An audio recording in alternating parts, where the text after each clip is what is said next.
Thank you very much, everyone, for coming together to immerse ourselves in words, deeds, and relationships of Torah. This evening, we're going to look at the Torah reading that is traditional for the seventh day of Passover, which will be this Saturday. And so that portion is going to begin at Exodus chapter 13, verse 17. If you have a Chumash and you'd like to turn to that, and then I'll invite everyone to go ahead and unmute, and together we can recite our blessings for the opportunity of studying Torah together. Let us say our blessing. Baruch atah Adonai Eloheinu melech haolam asher nitanu b'mitzvotav v'tzivanu la'aso b'divrei Torah. Thank you, God, for this opportunity to come together and learn from one another, learn from the text, and share ourselves with the text as well. Once again, we are in Book of Exodus, chapter 13, verse 17. Let me share the opening verses, and then I'll invite everyone to have an opportunity to read as well. Now, when Pharaoh let the people go, God did not lead them by way of the land of the Philistines, although it was nearer. For God said, "The people may have a change of heart when they see war and return to Egypt." So God led the people round about by way of the wilderness at the Sea of Reeds. And Robin, would you like to read a little beginning at the middle of that verse? Yes, thank you. Now the Israelites went up armed out of the land of Egypt, and Moses took with him the bones of Joseph, who had exacted an oath from the children of Israel, saying, "God will be sure to take notice of you. Then you shall carry up my bones from here with you." They set out from Succoth and encamped at Etham at the edge of the wilderness.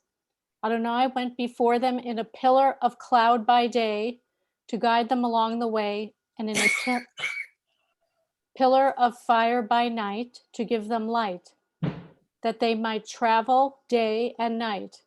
The pillar of cloud by day and the pillar of fire by night did not depart from before the people. Thank you so much, Robin. Mark Levinstein, would you like to read the beginning of chapter 14? Yes, thank you. Adonai said to Moses, "Tell the Israelites to turn back and encamp before Pi-hahiroth, between Migdol and the sea. Before Baal-Zephon, you shall encamp facing it by the sea. Pharaoh will say of the Israelites, they are astray in the land. The wilderness has closed in on them. Then I will stiffen Pharaoh's heart, and he will pursue them, that I may gain glory through Pharaoh and all his host.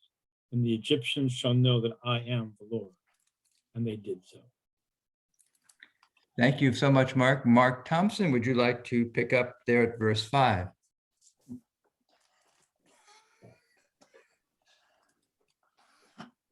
Thank you. When the king of Egypt was told that the people had fled, Pharaoh and his courtiers had a change of heart about the people and said, "What is this we have done, releasing Israel from our service?" He ordered his chariot and took his men with him. He took 600 of his picked chariots and the rest of the chariots of Egypt with officers in all of them. Adonai stiffened the heart of Pharaoh, king of Egypt, and he gave chase to the Israelites as the Israelites were departing defiantly.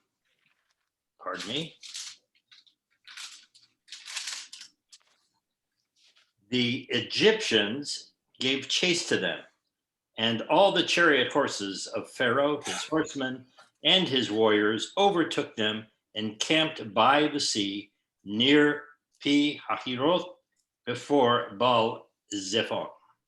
Thank you so much. And Richard Kramer, would you like to read there at verse 10? Yes, thank you.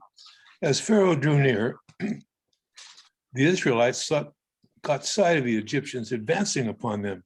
Greatly frightened, the Israelites cried out to the Lord, and they said to Moses, "Was it for want of graves in Egypt that you brought us to die in the wilderness? what have you done to us, taking us out of Egypt? Is this not the very thing we told you in Egypt, saying, let us be, and we will serve the Egyptians, for it's better for us to serve the Egyptians than to die in the wilderness. But Moses said to the people, have no fear, stand by and witness the deliverance which the Lord will work for you today. For the Egyptians whom you see today, you will never see again. The Lord will battle for you. You hold your peace. Thank you so much, Richard. And Steve, would you like to read there, beginning at verse 15? Yes, thank you. Then the Eternal One said to Moses, why do you cry out to me? Tell the Israelites to go forward. And if you lift up your rod and hold out your arm over the sea and split it, so that the Israelites may march into the sea on dry ground. And I will stiffen the hearts of the Egyptians so that they will go in after them. And I will gain glory through Pharaoh and all his warriors, his chariots, and his riders. Let the Egyptians know that I am the Eternal, when I gain glory through Pharaoh, his chariots, and his riders. Thank you, Steve. And Margot, would you like to read starting at verse 19? The angel of God, who had been going ahead of the Israelite army, now moved and followed behind them. And the pillar of cloud shifted from in front of them and took up place behind them. And it came between the army of the Egyptians and the army of Israel. Thus there was a cloud with darkness, and it cast a spell upon the night, so that the one could not come near the other all through the night. Thank you, Margot. And Justin, would you like to read a little bit there, beginning at verse 21?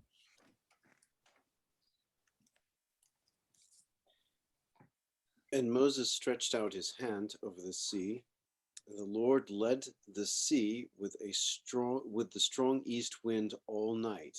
He made the sea into dry land, and the waters split. Then the children of Israel came into the midst of the sea on dry land, and the waters were to them as a wall from their right and from their left.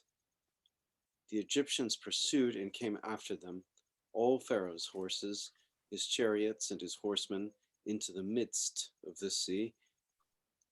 It came about in the morning watch that the Lord looked down over the Egyptian camp through a pillar of fire and cloud, and he threw the Egyptian camp into confusion.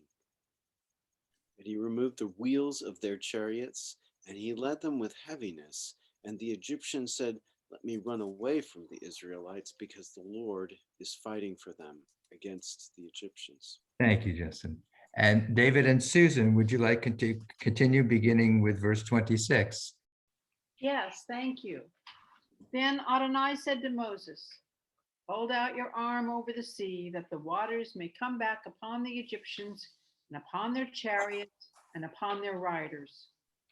Moses held out his arm over the sea, and at daybreak the sea returned to its normal state, and the Egyptians fled at its approach. But Adonai hurled the Egyptians into the sea. The waters turned back and covered the chariots and the riders, Pharaoh's entire army that followed them into the sea. Not one of them remained. But the Israelites had marched through the sea on dry ground, the waters forming a wall for them on their right and on their left. And Hashem saved Israel from Egypt's hand that day. And Israel saw Egypt dead on the seashore.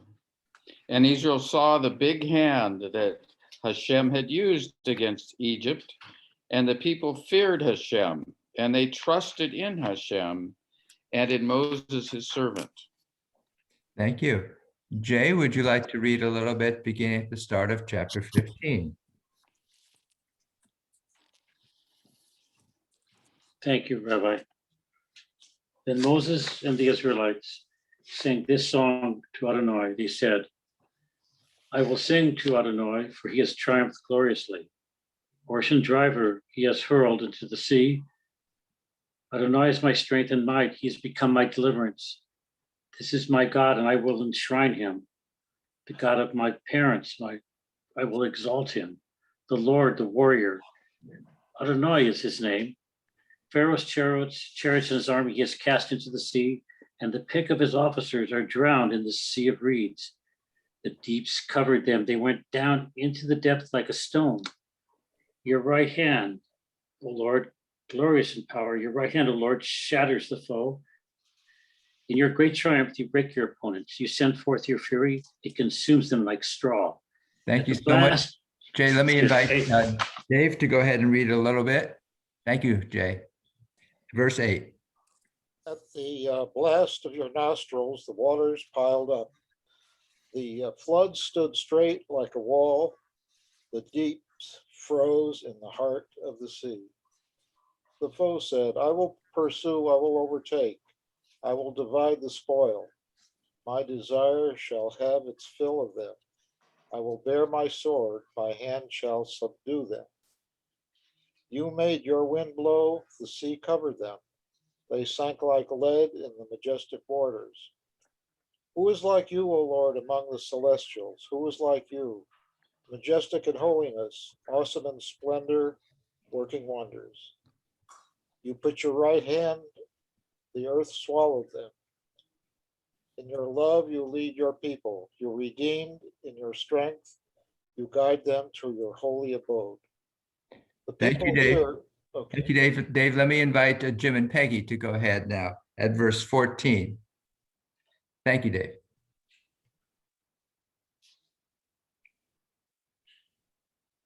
And you'll need to unmute, Peggy.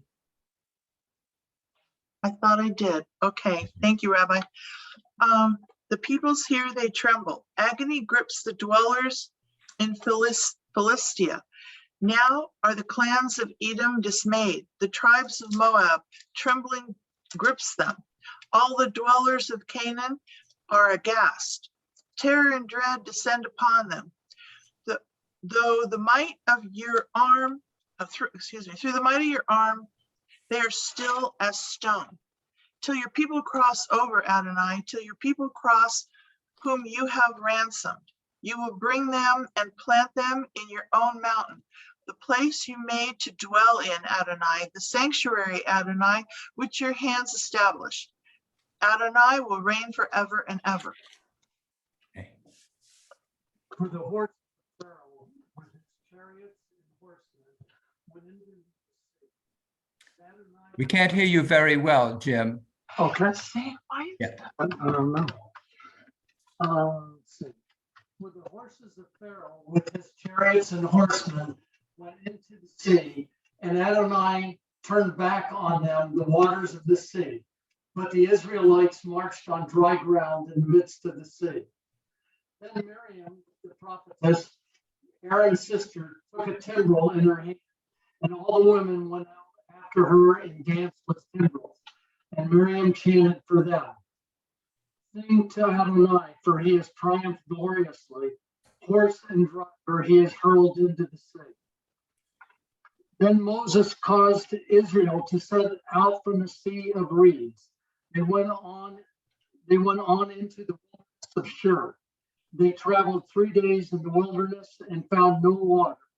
They came to Marah, but they could not drink the water of Marah because it was bitter. That is why it was named Marah. And the people grumbled against Moses, saying, what shall we drink? So he cried out to Adonai, and Adonai showed him a piece of wood. He threw it into the water, and the water became sweet. There he made for them a fixed rule, and there he put them to the test. He said, if you will heed Adonai, your God, diligently, doing what is upright in his sight, giving ear to his commandments and keeping all his laws, then I will not bring upon you any of the diseases that I brought upon the Egyptians, for I, Adonai, am your healer. And that's where we conclude our reading for the 7th day of Passover. I'd like to share with you just a little bit of a focused study and then invite everyone to share in your thoughts, reflections, and responses to our Torah reading. This is, of course, a tremendously dramatic tale, this crossing of the sea, and that is why on the study sheet that I sent out, I have a painting by our wonderful Israeli artist Yoram Ra'anan called Crossing the Sea. What fascinated me not only is this painting, as are all of his, quite beautiful, and the color is quite stunning, but what he said about what he painted really caught my attention. And Yoram Ra'anan said about this painting, I had not intended to paint this massive wall of water that you see in the background. It just appeared there. So I've been thinking about how sometimes we seek to be in charge, seek to have control over our lives. And then there are moments when we experience something that we apparently did not consciously intend to happen. It comes into our life. So I'm fascinated by this tension between, if you will, conscious and unconscious, between intentional, the unintentional, and perhaps which of those produces the greater bit of wisdom or the greatest bit of change in one's life. I've entitled this week's study session, Double Dipping. Every year during Passover, I become fascinated by one or more of the aspects of our seder. And this year I became fascinated by the notion of the two dippings that we have. And I have to admit that sometimes during the year, during the course of our seder, I will not keep track of when was the first dipping and what was the second dipping, and I have to delve back into the Haggadah to understand what was that second dipping. And so we're going to explore this second dipping and to see what Yoram Ra'anan's painting has to do with a second dipping and what else is in our Torah reading that has to do with double dippings, if you will. So of course, the first commentary in our study sheet is something that is in one formulation or another found in the Haggadah. Why is this night different from all other nights? Because on all other nights, we need not dip our vegetables even once. But on this night, we dip twice. Now, it's interesting in terms of our double dipping, if you will, that in the Haggadah, this formulation comes up in terms of the four questions that children ask. How is this night different from all other nights? And then they have the response. In the Mishnah, where we have the earliest formulation of this set of sentences, it's not presented as a question that is asked by a parent and answered by a child. It's really the leader who is saying this way. Why is this night different from all other nights? Because on all other nights, we need not dip our vegetables even once, but on this night, we dip twice. It's a statement by the leader rather than a question that's being asked by a child. So that's interesting in terms of perhaps a double way of understanding it, either as a statement or as a question, something being asked by a child or something that's being proclaimed by the elder around the table. So this is our entry point into this double dipping. So in terms of double dipping, I looked at the Haftarah portion for the reading of the seventh day of Passover, and it's from the second book of Samuel, chapter 22. And it is a song that is sung by David. And it's not clear in the context of the entire book and story of David when he's composing this and when he is singing this, if it's in the course of some moment in his life when he's worried, or if it comes towards the end of his life when he's engaged in some reflection. But the reason I believe it's here as our Haftarah reading is because we have a song being sung in our Torah portion, and we have this song that David is singing. So let me share with you excerpts from our Haftarah reading. David sang this song to the Eternal. God is my rock where I seek shelter, my shield, the source of my salvation. My deliverer, you save me from violence. You reached down from above and took me, pulling me out of the deep waters. I have kept the ways of the Eternal. Your rules of justice are before me. I have been blameless toward you.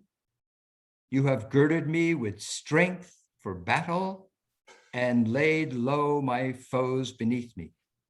You make my enemies bare their neck. I rid myself of those who hate me. I pound them like the dust of the earth. Like mud in the streets, I trample and pulverize them. The Eternal lives. Praise be my rock. God is exalted, the rock of my salvation, the God who gives me revenge. So I thank you, Eternal One, among the nations, and sing praises to your name.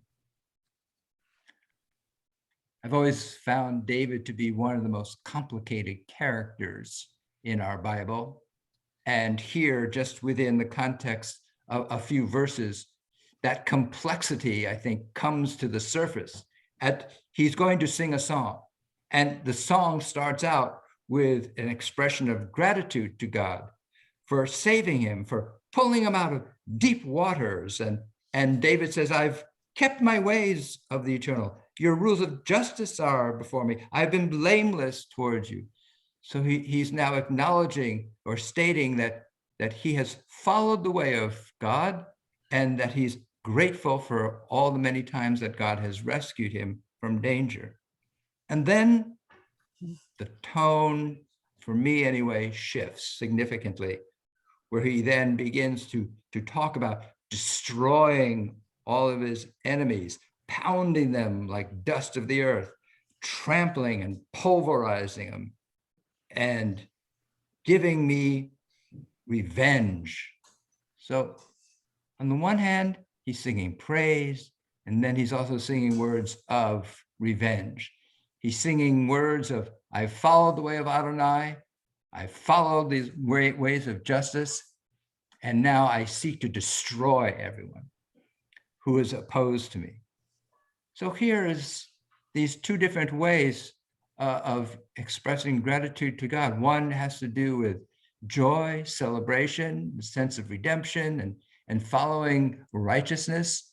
And then it's also compounded by these notions of revenge, destruction, defeating enemies.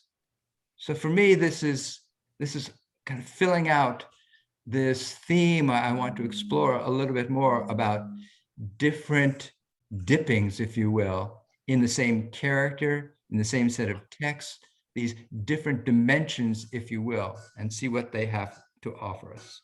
So once again, number 3, I go back to our Haggadah. On this night, we dip twice. So here are the 2 dippings. The first dipping is parsley into salt water. And then the second dipping has to do with moror and horosis. And they have to do with very different images. And they produce very different perspectives among our commentators about what these each represent. Of course, the dipping into salt water is meant to evoke tears that the Israelites shed. It also evokes perhaps the water, the body of water, the Nile that Moses was placed into. So this is an image, of course, of fluidity, of water. There's another story in our Bible that has to do with water, and that's the great flood that occurs during the story of Noah. And this is one line of commentary says, this is what it is meant to evoke.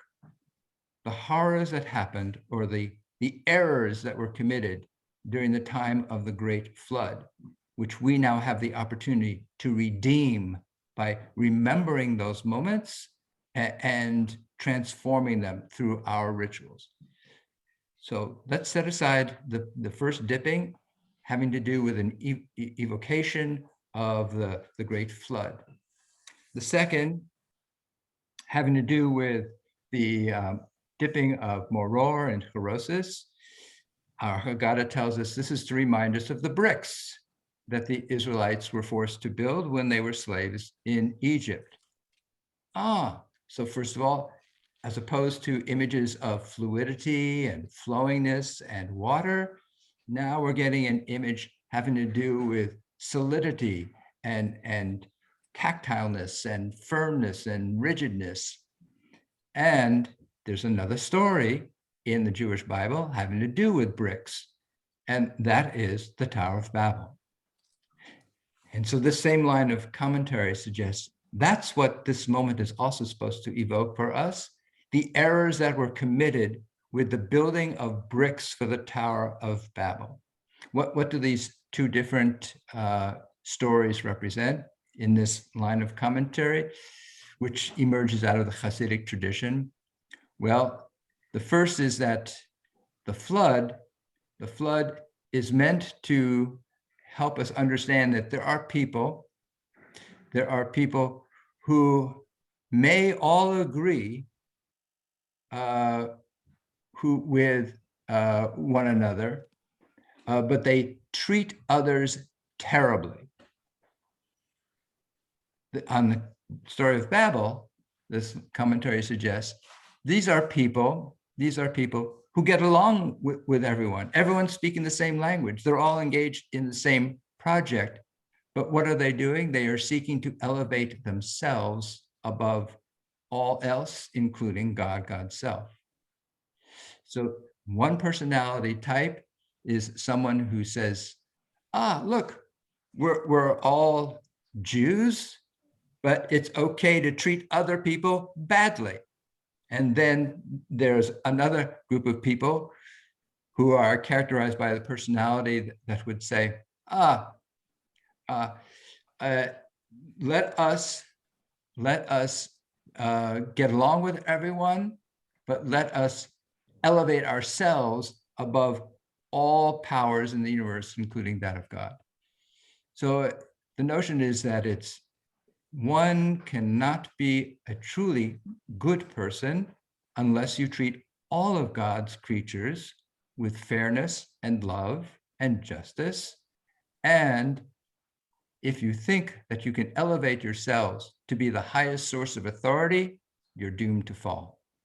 So that's what these two dippings are all about. So let's take this notion about double dippings, perhaps literally in terms of our Torah study a little bit further. If you have the study sheet, you can turn it over and you'll see number 4. We have, then Moses and the Israelites sang this song to God. They said, I will sing to Adonai.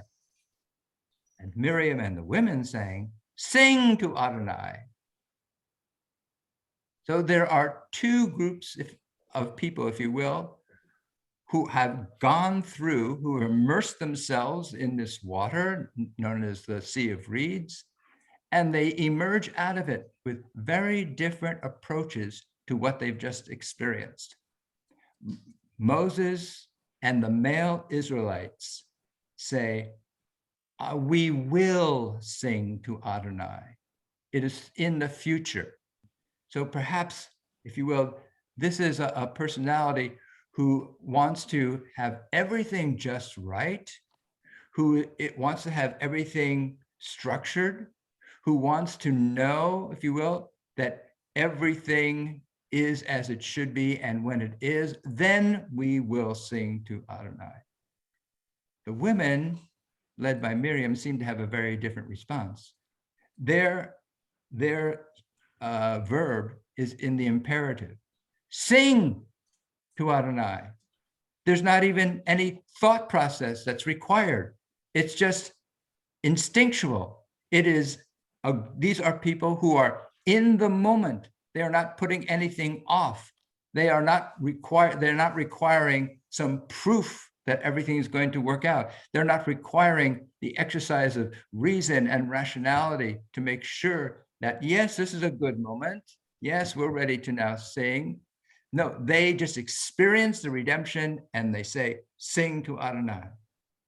For me, this is like two dippings, two different approaches. One wants to act based upon, if you will, fact-based, and another is based upon faith-based, if you will. One is based upon the exercise of their planning and the reason and the rationality, and the other is merely expressing what they are experiencing in this moment.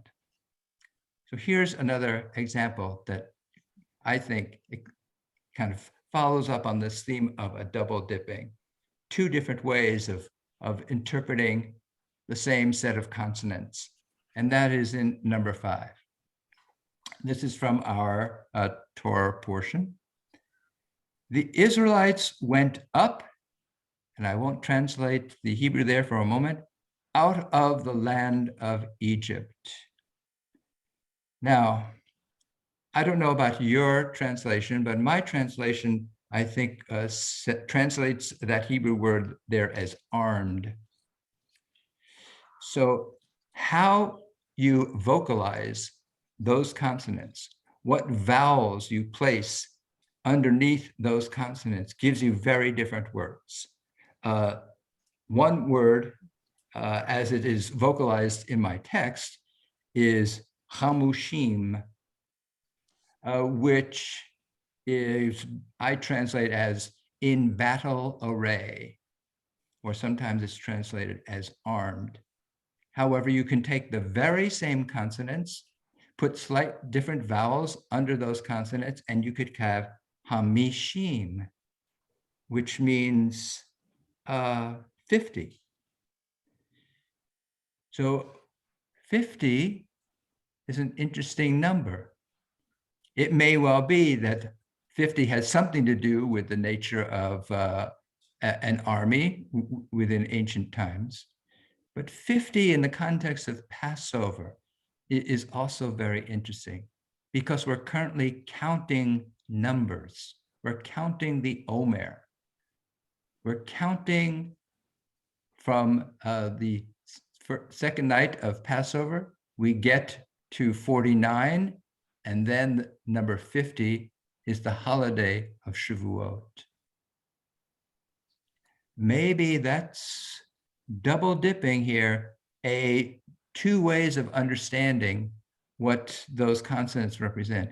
What does it really mean to be armed to deal with a chaotic world in which we are very vulnerable? Does it mean to have swords and spears? Maybe, but maybe it also means to have a revelation of wisdom, which is what Shavuot, the day 50, is all about. So I'd like to conclude, and then I'll invite everyone to share what you experienced during our reading, and that's number 6. And this is someone who wrote a bit of commentary on Yoram Ra'anan's painting, Crossing the Sea. I found it on his website. And this commentator says, the crossing of the sea represents trusting the process of breaking through to find and reveal what is concealed within. Crossing of the sea represents trusting the process of breaking through to find and reveal what is concealed within. Maybe that's what faith is about. I don't know. It seems to me that when you engage in a creative process, there is part of us that has clear sense of intentionality about what we're going to be producing. And then in the course of our writing or our painting or our musicality or our dancing, whatever, something introduces itself that hadn't been in our plan. That may well be what crossing the sea is about, to allow ourselves to be open to discovery in a process that we have come to trust. And when we discover something new through that process, we reach the other side and we have gifts to bear. So with that, let me invite everyone, if you'd like to share your thoughts, reflections, questions about this week's portion. Mark Thompson? Do you have a little hand that's no, but I thank you for calling on me, because I did want to say a couple of things. First, I really like David's comments from the Haftorah portion, because he's so real. I mean, he starts off like, you know, he's talking in very flowery terms and very kind things that you would expect him to say, and then all of a sudden, out of nowhere, he's exploding and he's got this anger. So he's a very real person. So the duality of his personality to me is really fascinating. And that double dipping is it you mentioned. But you forgive me if I have to go back to last week's Torah portion, and I'm fascinated still with the cloud, and it appears twice here in this reading. And I wanted to ask you, first of all, is this the first time this notion of a cloud appearing with God is in the Torah in this particular chapter? Do you know? No, I don't think so. Anyone else pick up on that? Anyone else? I just noticed that you said the angel of God was in the cloud, right? That was... I think the second time it did say the angel of God was in the cloud. Yeah, and that kind of puzzled me. Yeah. But those angels that, or those men that Abraham saw, were they angels? Were they men? Were they God? And who did Jacob wrestle with? What's going on here? Let me ask Mark, tell us why you're interested in that. What fascinates you about it? Well, I'm interested in it because further along, there's a footnote that discusses a word, ya'ar, which translates into, let me see if I can find it. Hold on. It says, from the root, RR, cast a spell. You remember that we talked a little bit about the meaning of Anan, the cloud, which also has a kind of a obtuse meaning of a soothsayer. So I'm just fascinated by the cloud, and I guess one of the reasons is I happen to be at a residence inn right now, and just before sunset, I sent you an email, a picture. There was a pillar of cloud that I could see through my window. I'm just fascinated with this cloud and why it appears with God, and this is the first time I think that I'm aware of, and maybe there are other instances in which the cloud appears, and then it appears, of course, you know, with the Mishkan. So I'm fascinated with it, and I'm willing to explore it with anybody else who has some comments about it. What you got me thinking about is the number of images that crop up in our Bible and in our tradition having to do with something that is in mist, that is vaporous, that is intangible, and that's where we find God. This is the incense that creates this billowing mist within the Heichal, itself within the temple. That's where God is.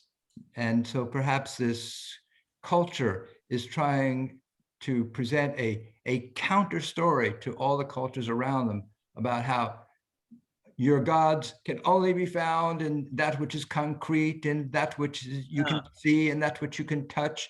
And this culture is saying, no, quite the opposite. It's found in that which is intangible, that which is vaporous. And yeah, okay, thank you. Thank you. Okay, and Richard. Yes. Yeah. Did you want to have something? No, not about, I'm done with the cloud. I just wonder about those angels showing up all the time. Two things in here that I found was of interest to me was at the beginning, it says, now when Pharaoh let the people go, God didn't want to lead them by way of land. Well, God's playing with us. What is he presenting us with? Why is he giving us David, who is so complex? He's a warrior, he wants to kill, he wants to, and then he's sleeping with him and his wives, he's doing all this stuff, and yet he's also urgent for God. And I'm getting a sense from this portion that this is a myth to get us to see that we have to put together these pieces of ourselves to do some justice, to deal with what you say, what the triple dipping is. And it's a long way around to get there for get us to internalize this stuff. And the other thing I noticed was at the end, the Song of the Men, as you point out, they talk about their fears in the agony of the Philistines, the crying of the Philistines, the dismay of Edom, the terror of Moab. This is like a Instagram. It's going far and wide outside of this little singing group. It's broadcast abroad that this it's in here, and they're all huddled just on the other side of the water. And the last thing I want to say is, I cry when the waves come in and drown the Egyptians. Thank you, Richard. Thank you. Steve. Yeah, I got a number of bases I want to cover here for a second, because talking about tying things together with imagery, faith, art, words, the picture that we're looking at, to me, sitting here in the 21st century, it's awesome. The picture, the vastness of the people, the vastness of the water. It makes seeable this archaic story that is in this book called Exodus. I'm not trying to be pejorative against it, but I'm 21st century. This comes from a long time ago. How does it hit me now? Seeing imagery like that, it can make some of these words real. You know, the awesome that if you were there and saw these waters part and those events happen, that's just awesome to me. As long as we're on the, like I say, a couple, 2 or 3 more things. For some reason today, I have a paperback of a collection of science fiction by Isaac Asimov, a man of the 20th century, a Jewish guy wondering what is all this about, and he's not being very convinced. And I'm just tying him into this because I just happened to look at that book today, and as he's prefacing, what's the story about me writing this book, which he's writing for a publisher, he suggests, well, maybe it's as simple as Occam's razor. The simplest explanation is the simplest, saying, hey, anyway, whatever that was, it's just Asimov, Occam's razor, double dipping. Why? This is the only, other night have we done this, tonight we do it twice. And to me, we see the sea part, and when you dip your first dipping, and then at the end of it, you see the sea close. Those are 2 miraculous, if you have the imagery, things that happened. So I just want to say, in terms of the double dipping, the sea opened, the sea closed, and vanquished the Egyptians. And then the last one, you know very well, I'm sort of partial to a guy named Herman Wouk, who sort of put lots of stories of Judaism into my head. And once again, not wanting to be pejorative, but just, you know, he wrote a book, This Is My God. I want to say it's an apology for Judaism, but no, he's just telling his story, his life, of who he is and what Judaism and God means to him. And which brings us still back to the Song of the Sea here. You know, This Is My God, that's the name of his book. Well, I don't know Judaism from a wall. I take literally when I'm reading the book, this is my God. He's writing a book about his God. It unfolds later. Oh my God, those words for the title of this book come from Exodus chapter 15, verse 2, right? And thinking of him. Oh, and I want to say about him, because his words paint a picture once again in the 20th century of what this story is all about and why it's so important to him. And this Exodus story is so, and Passover is so important to him that he names his book, This Is My God, and I will enshrine him, the God of my father, and I will exalt him. So another medium, because of his craft with words, to write in enthralling stories and or an autobiography, as it were, comes back to tie this all back to Passover and Exodus. And so I think that's as far as my brain is still working. Thank you, Steve. You have words and pictures all bringing future ages into this event. I like it, Steve. So Sounds good. here's what you got me to think about, going back to David, which is we have this character who, on the one hand, is giving thanks for having been saved, having been rescued by some force outside of himself. And then he sings words about taking up the sword and becoming an actor in destroying those he perceives to be his enemies. There is this theme here that I've just been playing with this week about when are moments of asserting our activity, our initiative, our activism, and when does that become counterproductive? When are there moments we have to, in a sense, surrender or give ourselves over to something? There are no easy answers for me in my life anyway about understanding which situations are best effectuated by which of those approaches. But what is clear to me is that there are moments when it's important for us to assert control in our lives. And then there are moments when that becomes pathological and we have to, in a sense, give up control in our lives. And that's kind of what I was seeing as well in our two personality types who cross through, who dip themselves into the sea. One was a group of people who were kind of took this moment and said, this made sense, and now we're going to give thanks for it. And another personality type was saying, we experienced this.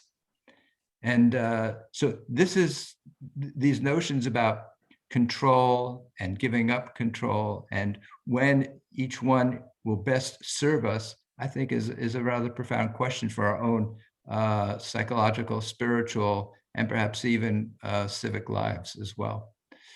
So Margot. You know, my whole life I've gone to services and we do the Torah portion and I daydream through it. But now, reading this now, I am caught up in excitement.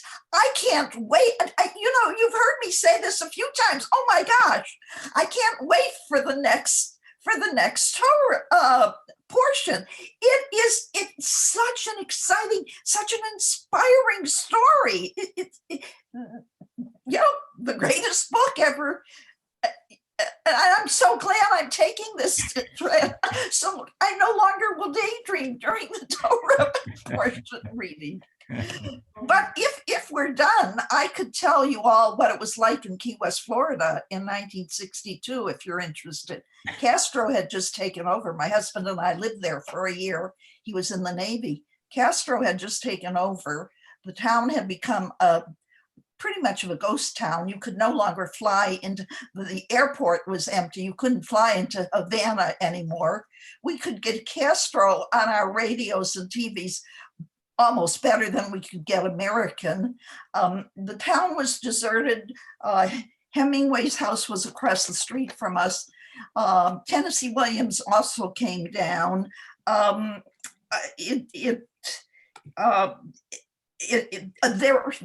There was a small Jewish community always, and the synagogue, which was a very little synagogue, was around the corner from our house. And we went back to Key West a few years ago, and it is a booming town. The old poor area that we lived in has been revitalized. Anyway, I said to Mickey, my husband, let's go around the corner. I want to see the synagogue. We walk around the corner, there's no synagogue there. And Mickey says, oh, Margot, you don't remember right. And I noticed on the side of the restaurant that was there was a stained glass window. And I went in and I said, what were you before you became the restaurant? And of course, it had been the old synagogue. They said that now today there's a big booming synagogue. I wasn't interested in seeing that. I wanted to see the old places, Key West, but it was a ghost town. Hemingway's bar was still there. And Margaret. today it's a booming metropolis. Margot, it's a lovely image that you've shared with us about how what reminded you of this sacred place that you had and Mickey had encountered earlier in your lives was stained glass window. Yes. That which refracts light. Yes. And so this notion about the refraction of light is what brings you back and helps you locate. I think that goes towards our notion about sometimes it is not something as substantial as a monument that helps us locate our spiritual lives. It is something quite more insubstantial than that. So thank you very much for that. So one other double dip on that is that conversation about that started with the key lime pie. Yeah, that's why I mentioned Key West. My husband was in the Navy there, which is a taste. We lived in the old part of town with all of our neighbors were Cuban, and they had been fishermen, and they could not go. We didn't live in the American part of town, which was, you know, a little bit more glamorous, but had all been fishermen, and they couldn't go back they couldn't go back to their fishing anymore. So it was, as I say, all of our neighbors on our block were Cuban. There were some ne'er-do-well Cuban fellows, I will tell you this, who would sit on the corner all day and drink. And one day, for a while there, I noticed that they were gone. And I asked the wife, "Where are your husband and his friends?" And she said, "Oh, they're preparing for the invasion. They're in the army." I said, "What?" There's a time of year that the dry Tortugas, a group of islands, are dry. And these men were on one of the dry Tortugas preparing to re-invade Cuba. And I thought to myself when she told me that, Castro doesn't have a thing to worry about. You live fantastic stories. You live fantastic stories, Margaret. Thank you so much. Let me. I'm going to conclude by drawing us back to our painting here of Crossing the Sea by Yoram Ra'anan. And once again, I want to remind you what he said about it. He said, "I had not intended to paint that massive wall or water. It just appeared there." Yeah. So I hope and pray for each one of us that we bring in our lives a measure of intentionality and activism, and that we also allow ourselves to just discover something that we had not intended to bring into being, and yet which presents itself to us as perhaps the greatest gift of all.